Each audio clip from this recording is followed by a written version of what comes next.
Olá, cursistas! Nós vamos hoje falar sobre a unidade 2 da disciplina de modelagem e simulação, que consiste basicamente na abordagem de tipos de modelos espacialmente explícitos. Quais são os tipos de modelos espacialmente explícitos? Tópicos desta aula: nós vamos abordar modelos baseados em autômatos celulares, vamos falar um pouquinho sobre modelos baseados em agentes, falar um pouquinho das plataformas de modelagem, TRME e NetLogo. Vamos começar um pouquinho falando logo sobre autômatos celulares, né? Então, é um método de computação, simulação computacional bem usado. Mas o que é um autômato celular?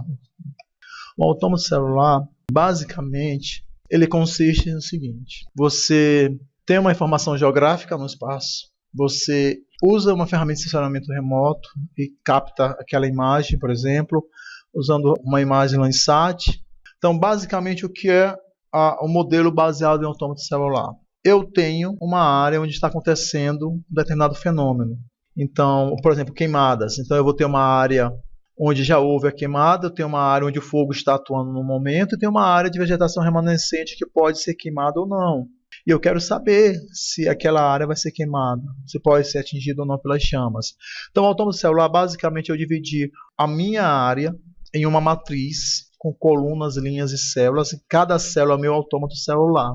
O meu autômato ele vai ter um estado, né? Então, no caso do exemplo do fogo, eu vou ter uma célula que ela vai ser classificada como uma célula onde o fogo está atuando naquele momento, então uma área de incêndio, ou vai ser uma área já queimada, ou uma área de vegetação remanescente. Então, são os estados. Naquele momento, aquela célula ainda tem vegetação remanescente. Naquele momento, uma outra célula já foi queimada. Então, eu vou ter meus estados: célula queimada, célula de vegetação remanescente, célula de fogo. E além dos estados, cada célula minha vai ter os seus atributos, que são informações adicionais que vão caracterizar aquela célula e vão ajudar a gente a entender as chances daquela célula ser atingida ou não pelo fogo, no caso do exemplo das queimadas. Então, atributos, eu posso ter o quê? Tipo da vegetação: a vegetação está molhada, é uma vegetação que está seca, úmida. Direção dos ventos, altimetria, tudo isso são atributos que eu posso colocar na minha célula.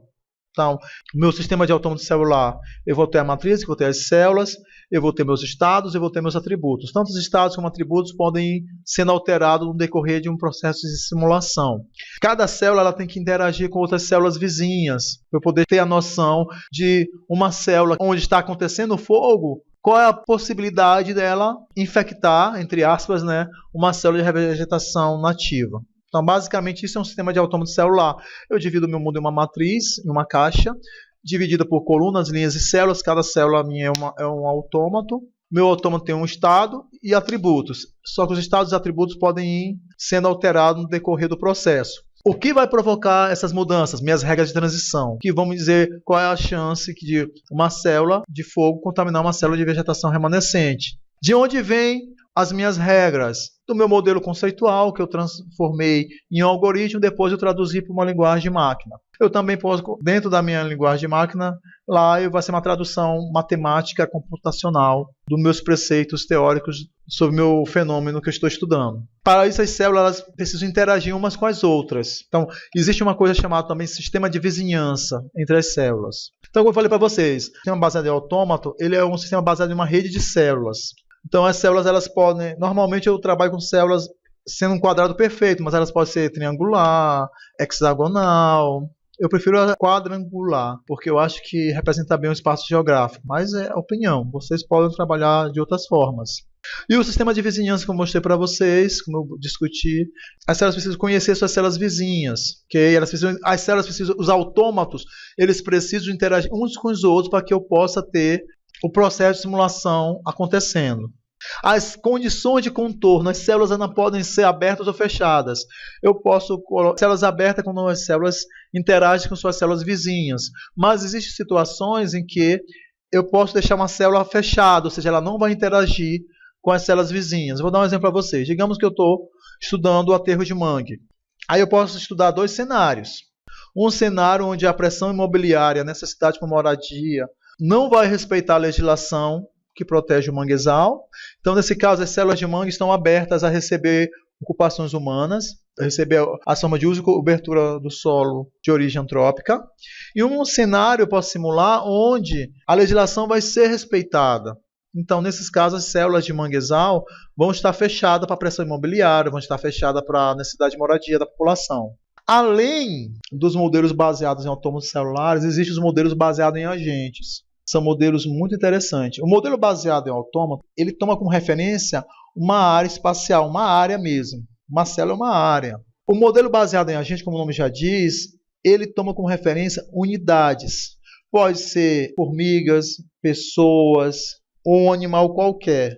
A ideia do sistema baseado em agentes é simular a dinâmica de populações animais, populações humanas, está interagindo no espaço geográfico. Por exemplo, a maior parte das espécies de formigas são praticamente cegas. Como elas fazem para encontrar um alimento? Elas saem, no primeiro momento, de forma aleatória, buscando um alimento. Só que elas vão deixando um rastro no feromônio. Na hora que uma formiga encontra um alimento, um gafanhoto morto, por exemplo, aí vem uma primeira formiga, vem a segunda formiga, todas elas vão deixando um rastro feromônio. Depois de um determinado momento, todas as formigas que estavam inicialmente andando de forma aleatória em busca de alimento, todas as formigas foram direcionadas àquele gafanhoto, aquele banquete que foi encontrado por uma ou duas formigas. Isso que a gente chama de propriedade emergente dos modelos.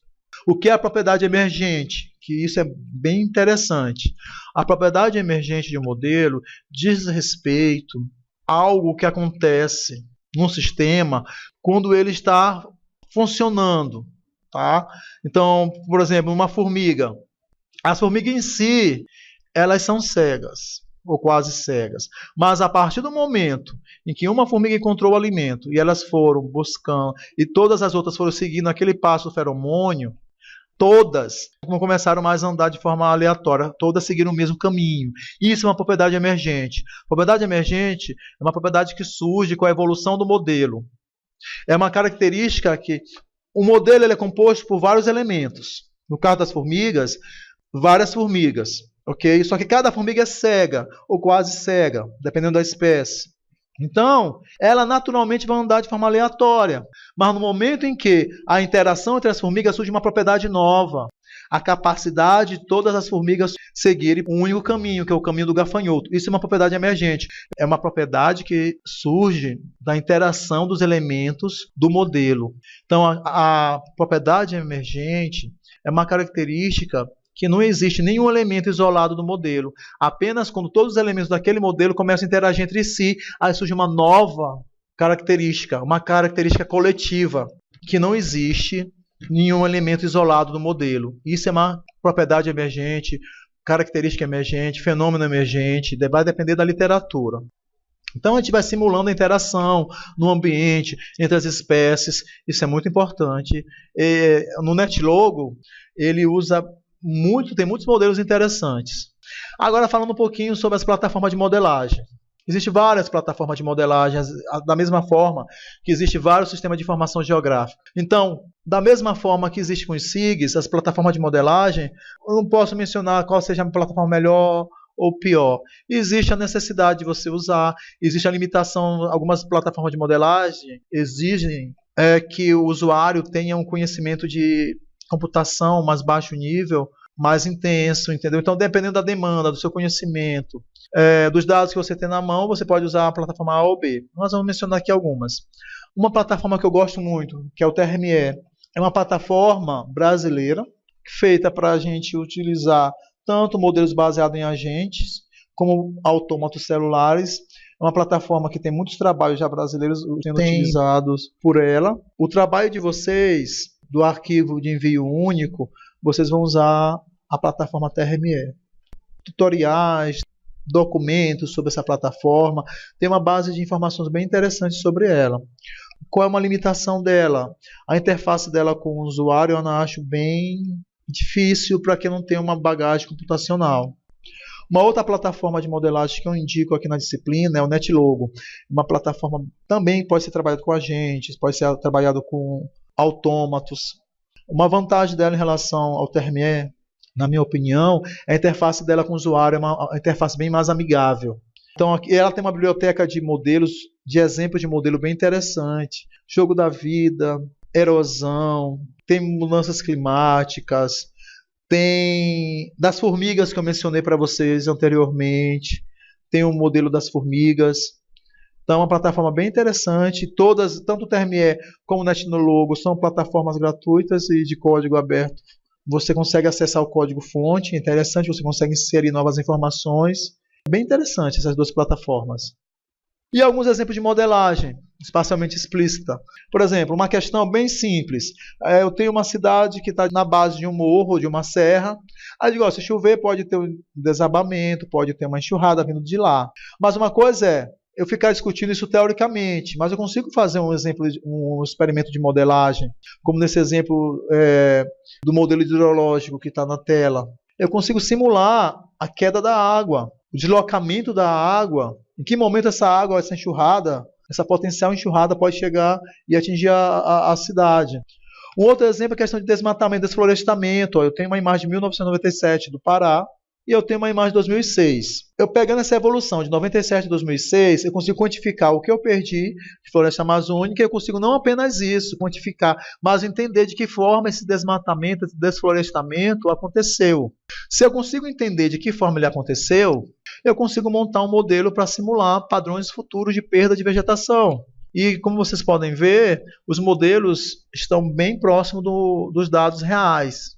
Então é uma ferramenta bem útil, mas voltando a mencionar, as ferramentas de modelagem e simulação, elas servem apenas como uma ferramenta a mais para a discussão. A gente não pode enxergar isso como uma mágica. Até porque, quando você está simulando um evento que ainda não aconteceu e que pode não acontecer. Então, a gente tem que tomar muito cuidado ao usar. Olhando de outra forma, eu acredito que a gente não pode abrir mão desse tipo de ferramenta. Por quê? Porque a gente precisa se planejar. O planejamento dos usos dos recursos naturais, das formas de uso e cobertura do solo, da produção industrial e agrícola que dependem de recursos naturais.